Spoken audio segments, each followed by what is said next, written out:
But the fact is, the thing I want to change is I want to be able to get into that position, get elected on those values that I represent, and give that inspiration to the next generation, give that inspiration to young kids who feel actually, someone who not only looks like them, but understands and gets them is in a senior leadership role. And if I can get to this position, anyone can get there.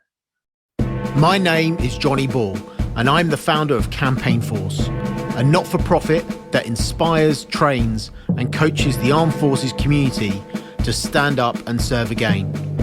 I've served on the front line of military operations, and in civilian life, the front line of UK politics.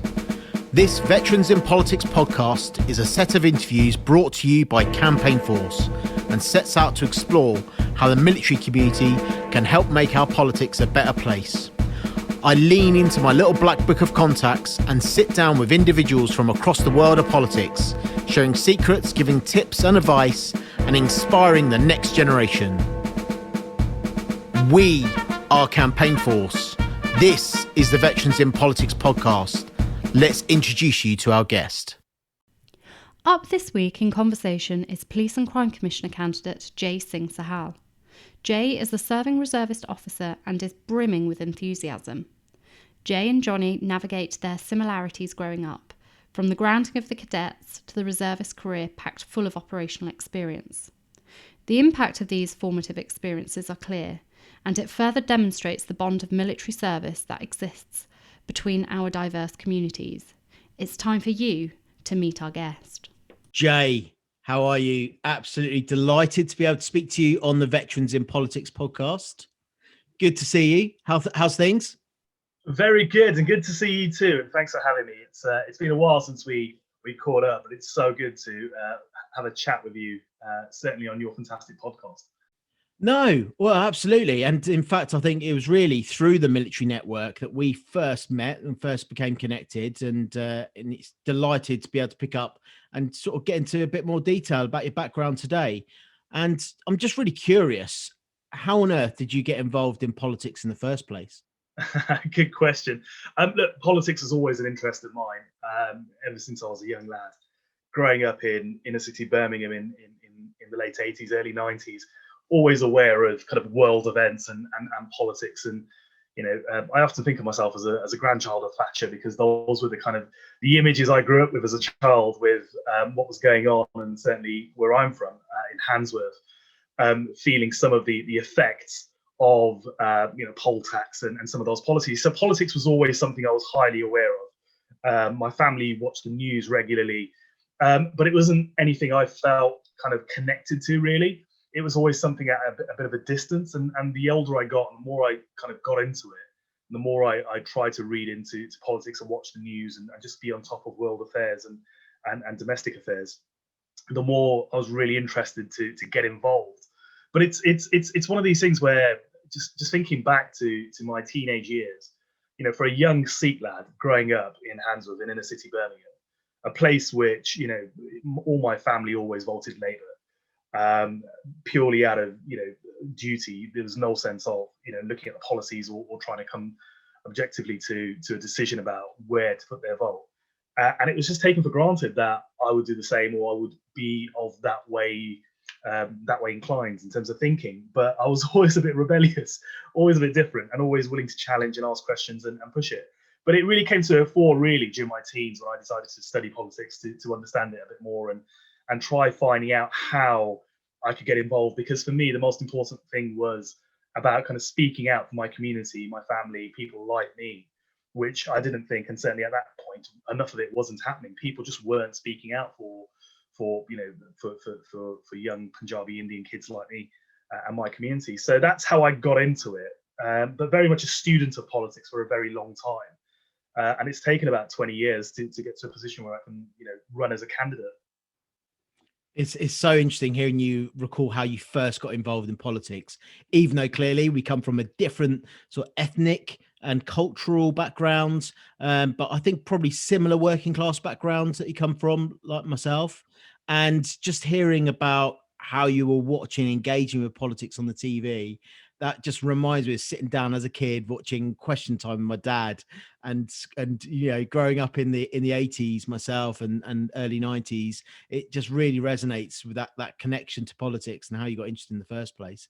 And there's another thing we've got in common, Jay, and that's the Army Reserves. It is, and the best regiment within the British Army, of course, as well. Yes, so we share a cat badge. But no, tell us a little bit about your military background, and just think that that's had an impact on your approach to how you want to serve again in public life. Yeah, absolutely has. So we're both in Corps, or I'm certainly former in Corps. I changed cat badge when I commissioned. And my military career, just thinking about this, actually, it was deliberate. I really, really wanted to have a military career from a young age. And I can get into a bit more detail about why that was, but it kind of happened at a particular point in my life where I wasn't really going anywhere, and it gave me direction. So growing up, like I said, as a young Sikh lad in Birmingham, the military ethos is intertwined with my faith and my community. Growing up, I was completely aware of Sikh battles historically, and the Sikh contribution during World War I, World War II. Although it wasn't taught at schools, it was something always that was a bit of a revelation, a bit of a discovery, finding out about it from other people, usually elders, or by reading books. And I was and still am a keen reader of military history and history generally. And so it was always in the back of my mind that actually, we're a warrior race, and having that ethos was important. But it kind of only really hit me as a teen when a friend of mine kind of encouraged me to join the RAF cadets. I didn't start off in the army. I started off with the RAF cadets, and I got into that. Really enjoyed it as a 16, 17-year-old. Was encouraged at school as well, as a really positive activity. Got a flight navigation scholarship, so went off and learned how to navigate a Grob Tutor, a light aircraft, and did all that amazing, fantastic stuff, which was a fantastic, amazing experience for a young teenager, and it kept me out of trouble, which is even more important. Thinking about it from the PCC perspective, it really kept me away from trouble, and focused me on positive stuff. But it was a bit of a difficult situation where I decided I wanted to go into the RAF. I wanted to be an intelligence officer within the RAF and pursue that. And so when I applied and went through the process, it wasn't possible to do it. I was found to have a problem with my eyesight, which they said was getting worse, and I was kind of struck off from the RAF. So that kind of put the dampeners on it, and that was it. That was the end of my RAF career there and then. But it was always niggling in the back of my mind that I wanted to serve, and I really had that passion to live like my ancestors and forebears, and have that kind of military background. But it didn't happen until much later. So I went to university, did my postgrad, became a trained journalist, and I was in the newsroom down at Thames Valley, down in Southampton, looking at kind of just focusing on my career. And it was the 100th anniversary of the TA some years ago, back in 2007, and I kind of made a decision. Well, actually, I want to do a series on 100 years of the TA, the Territorial Army, and kind of look at it from that perspective. And as I was kind of making that series and producing it and reporting on it kind of dawned on me, actually, if I don't kind of start going towards it now, if I don't kind of make a conscious decision to serve, I never am. By that stage, I was about 25 to 26. And so I did my application papers, I put them all in, and then, events around 2009, as you might remember, with a crash and with the economic situation, really kind of changed things. And I was made redundant. So I moved back home to Birmingham, kind of set up my own production company, which kept me busy, or tried to keep myself busy with trying to find work for 2 years. I was out of a job, really, effectively. And it was always in the back of my mind. So I put the paperwork through again. And it took a year, as it always seems to do. It takes a long time to hear back, doesn't it? But I one day had a call, when I was really, really in a bad place, really down in the dumps, not going anywhere, qualified journalist, living at home, not any steady income coming in, and really, really kind of thinking, what on earth am I going to do in my life? And I took a phone call from the debt in Stourbridge, where I'd applied to the intelligence call. And it was one of those kind of crossroad moments, really, that you often think about, where, it had taken so long to get a response from them. And the question was, are you still interested? And I could have easily had said no. Could have easily had said, screw it, what's the point? I'm not going anywhere, not doing anything. Really, really fed up, really in a bad place. But I said yes. And I'm glad I said yes, because that then was that moment of becoming, getting back to, recovering, getting back to motivating myself to want to do something, find work and get active. But it took a long time. So I that's where my military career started, back in 2009, when I joined 5.5 MI in Stourbridge, and I attested, and I went for basic training in 2010, did off my 3 trade course in 2011. And I haven't looked back, really, because those opportunities that have come from being reservist have been phenomenal. But it was what I needed, that kick up the backside at the right moment, when I was just absolutely out of it. That's really kind of sustained me. And I think, we can talk more about any of that, and I'm happy always to do so. But I think it was just the sheer opportunity that it gave, and the family that it brought, outside of my own family, within the military circle. And I've never ever really talked about it with my in-corps mates or yourself or anyone else. But just being in an environment where I was with like-minded people, and feeling a part of that kind of community, really helped me rebuild my life and my career as well. So it was, going back 12 years, and it seems quite a long time, but it's been an amazing journey since. Wow. We're almost on the same trade training course. I just did mine before yours, and it's really weird how you, listening back to your journey, because I can really resonate with that, having failed an army medical myself after during university, even though I'd served before that and even been on tour before that. So dealing with that setback, and then just scratching that itch later on in my life, at a time when I too was at a crossroads, and we were in the same battalion at that stage as well. So that's really weird to hear you talk about that.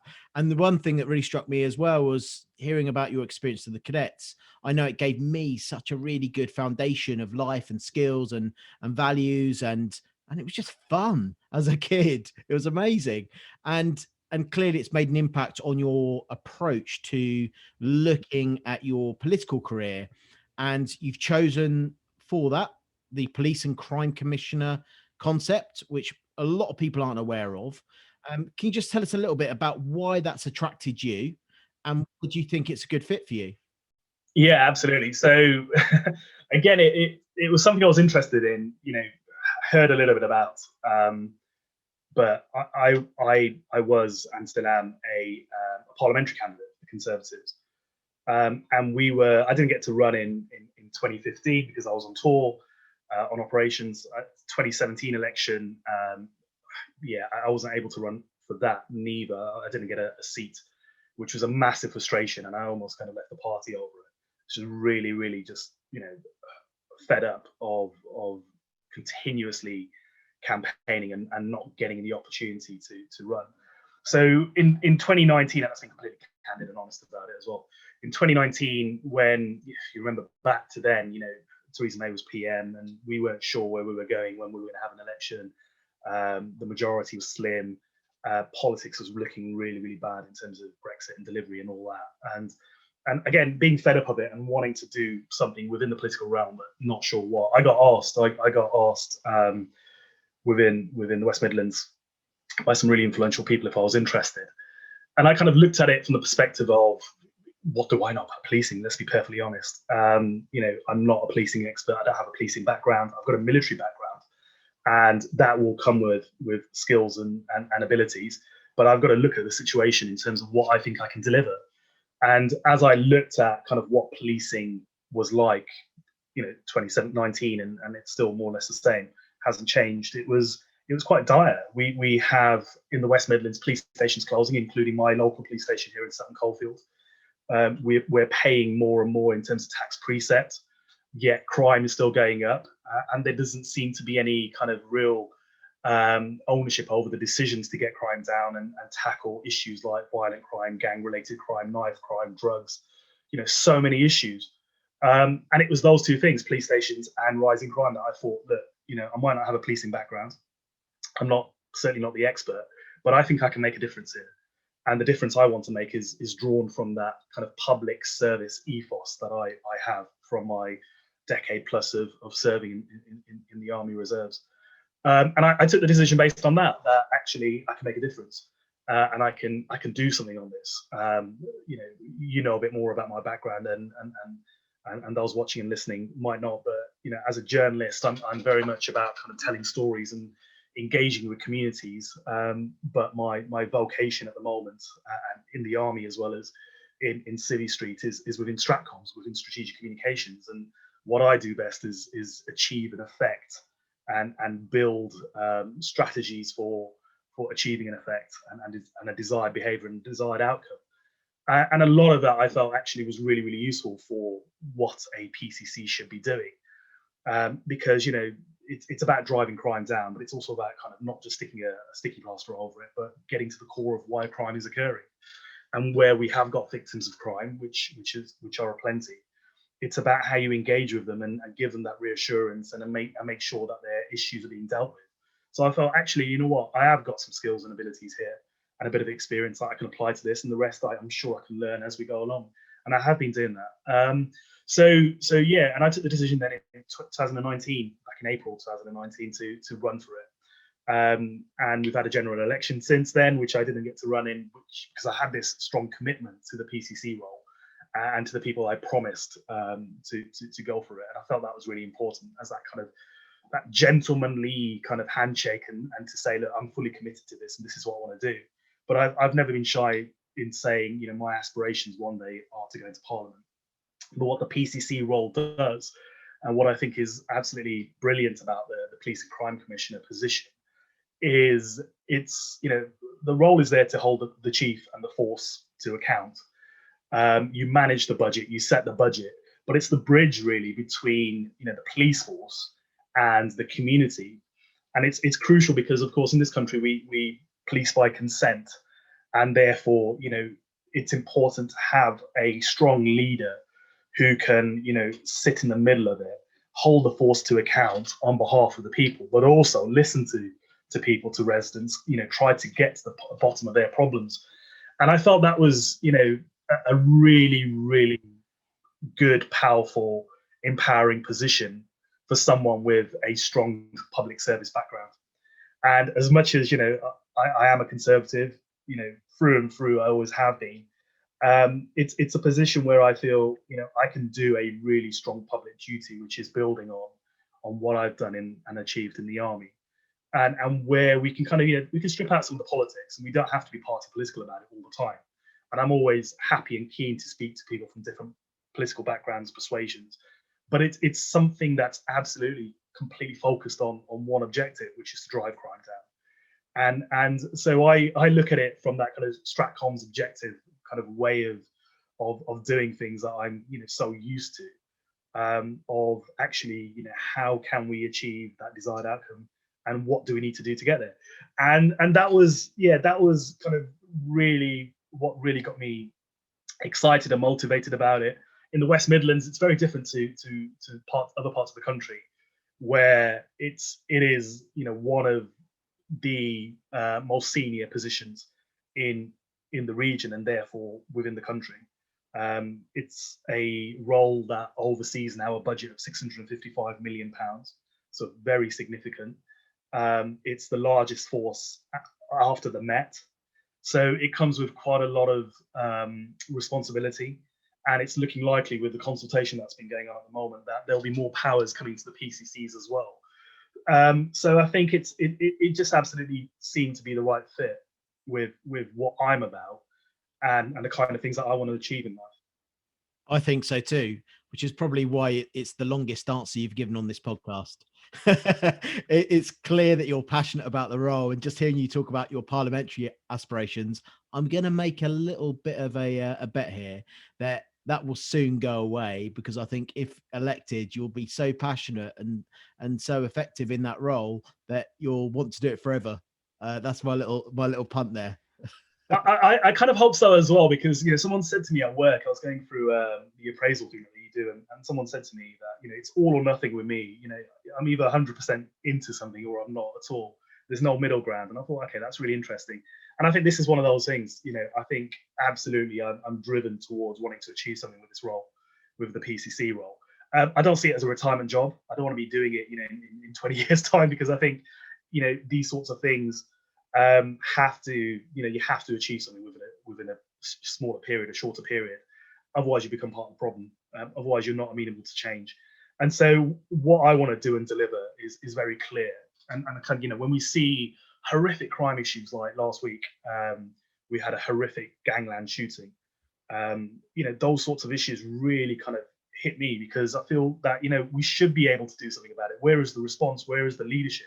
Why is it that we're still having kids carrying knives and drugs is a prevalent issue? Even during lockdown, it seems to be getting worse, these crime issues.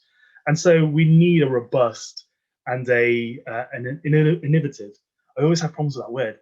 We need more innovation to tackle some of these problems, and it's got to come from someone who's willing to get into the core of the issue, and not shy away from saying what's needed or doing what's necessary. You're clearly very driven, and I'm going to be really excited to keep an eye on your journey as you go into this role. And indeed, I think the more we talk about it, hopefully our listeners will understand that the Police and Crime Commissioner concept is great, not just for veterans and reservists. I think it's a really good fit, particularly as you've just highlighted in your explanation of it, but actually for wider UK to understand that it's good for us all to engage with this. And hopefully we'll see that in the coming weeks and months.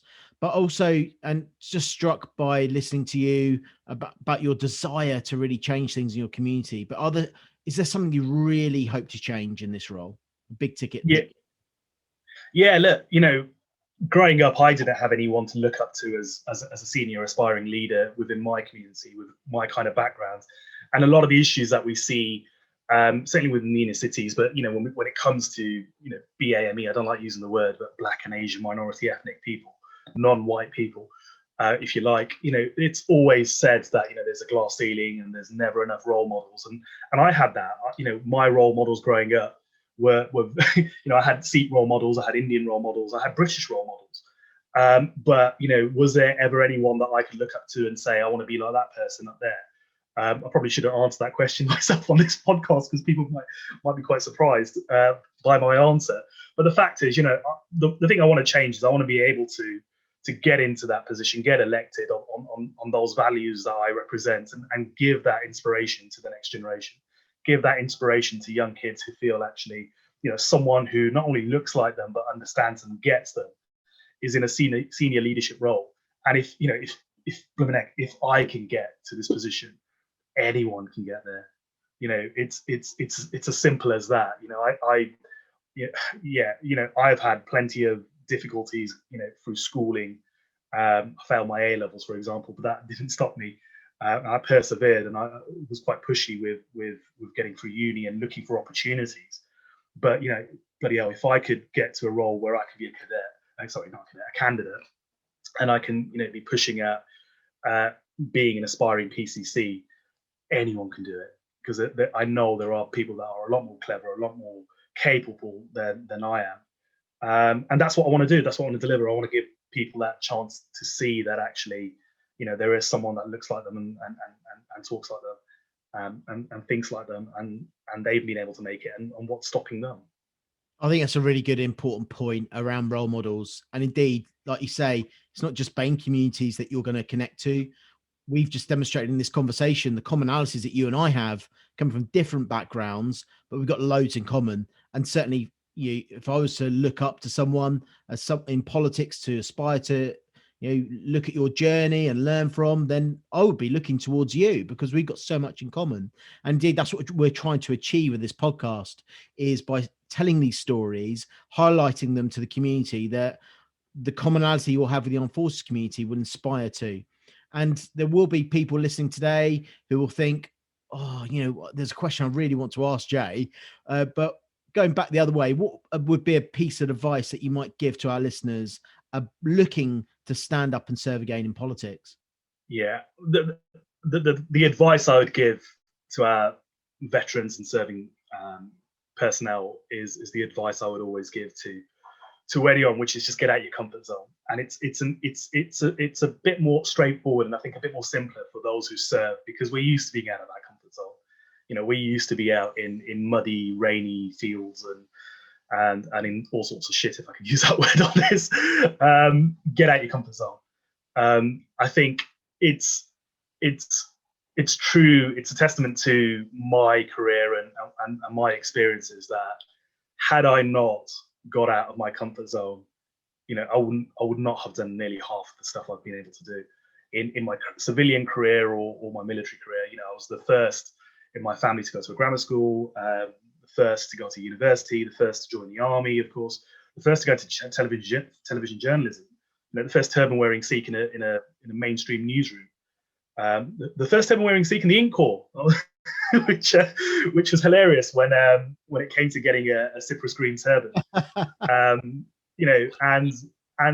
it all came down to the fact that I really had to push myself to get out of my comfort zone. And even now, I feel comfortable doing and saying and thinking the way I am, and I always have to keep reminding myself about this guy here, Ord Wingate, and to kind of think outside of the box, get out of my comfort zone, be unconventional, maybe not eat onions like he used to raw, but just do different stuff and just think outside of the norm, because that's where innovation, that's where creativity, that's where success comes from. If you just keep doing the same thing again and again like everyone else, yeah, fine, you might get somewhere, but you're not going to get nearly as far as if you just do something different without upsetting people. Of course, I've probably upset quite a lot of people on my journey, and I've probably cared too much that I've upset people during that journey. But I think, the advice I'd always give is just get outside of your comfort zone and just keep pushing. Thanks, Jay. That's amazing advice. So get out of your comfort zone, but don't eat onions. Don't eat onions at all. Not a good look. Well, raw ones anyway. Thanks, Jay. I think we'll leave it there. It's been absolutely amazing talking to you, and good luck. Cheers. Really appreciate it. And thank you for everything that you do as well. You're doing an amazing job. No, pleasure. Cheers, mate. Thank you. Thanks to our guests, and thank you for listening. If you've enjoyed this podcast, hit subscribe now. Alternatively, you can support our mission by checking out in the show notes below, where you can rate, donate, or become our mate. Thank you.